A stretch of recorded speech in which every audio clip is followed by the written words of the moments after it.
Bismillahirrahmanirrahim. Assalamualaikum warahmatullahi wabarakatuh. Saya Nurul Elmia Farhana binti Ambutaha daripada grup 3F1.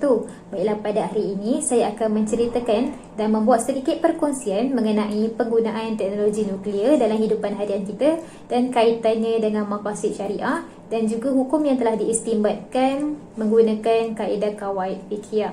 Baiklah, pertama sekali, menurut kajian saintifik, sejarah tenaga nuklear telah ditemui oleh salah seorang saintis British yang bernama James Chadwick.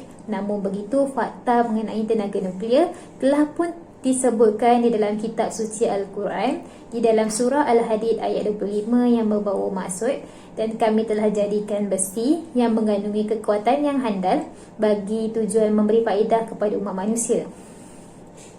Oleh itu, apabila kita mengaitkan isu penggunaan teknologi nuklear dengan hukumnya menggunakan kaedah kawaid fiqhiyah, kawaid fiqhiyah yang pertama yang dapat kita gunakan adalah al-umur bil maqasidiha, iaitu setiap perbuatan itu bergantung kepada niat. Apabila tujuan penciptaan nuklear itu membawa kebaikan dan manfaat kepada umat manusia seperti di dalam sektor perubatan, sektor arkeologi, sektor perindustrian dan pertanian, ianya dijatuhkan hukum harus kerana ianya mampu memberikan manfaat dan kebaikan kepada umat manusia. Namun begitu, hukum haram dijatuhkan apabila tujuan penciptaan teknologi nuklear tersebut disalahgunakan untuk tujuan-tujuan negatif seperti penciptaan senjata untuk peperangan, kerana kita mengetahui bahawa bahaya tenaga nuklear ini mampu memusnahkan sesuatu kawasan dalam skala yang besar. Sebagai contoh, peristiwa pengeboman bom atom di bumi Hiroshima dan Nagasaki yang telah membunuh ribuan nyawa dan juga telah menghancurkan harta benda dalam skala yang sangat-sangat besar. Oleh itu, kita dapati dua hukum yang terdapat di dalam penggunaan teknologi nuklear menggunakan kaedah kawaid fiqhiyah. Seterusnya, apabila kita mengaitkan isu ini dengan maqasid syariah, maqasid syariah pertama yang saya perolehi adalah memelihara nyawa, iaitu penggunaan teknologi nuklear tidak dinafikan bahaya yang menanti. Namun begitu, kita perlulah sebagai umat Islam perlulah sentiasa berwaspada akan kesan negatif dalam mengejar kekayaan dan kemajuan menggunakan teknologi-teknologi terkini. Kita perlulah sentiasa cakna kerana bahaya itu sudah pasti ada.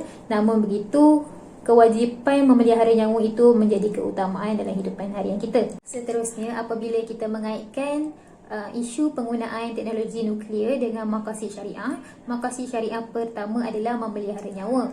Bahaya tenaga nuklear telah pun kita ketahui. Oleh itu, kita perlulah sentiasa berjaga-jaga dengan sentiasa cakna dan peka terhadap kesan negatif yang terhasil daripada tenaga nuklear yang mampu mengancam kesihatan dan juga meragut nyawa manusia. Okey, yang kedua adalah menjaga keturunan. Apabila berlaku sebarang kebocoran yang membebaskan radiasi tenaga nuklear, pertama sekali ibu mengandung akan mengalami kegagalan mutasi gen. Apabila berlakunya kegagalan mutasi gen, bayi yang dilahirkan akan mengalami kecacatan kekal.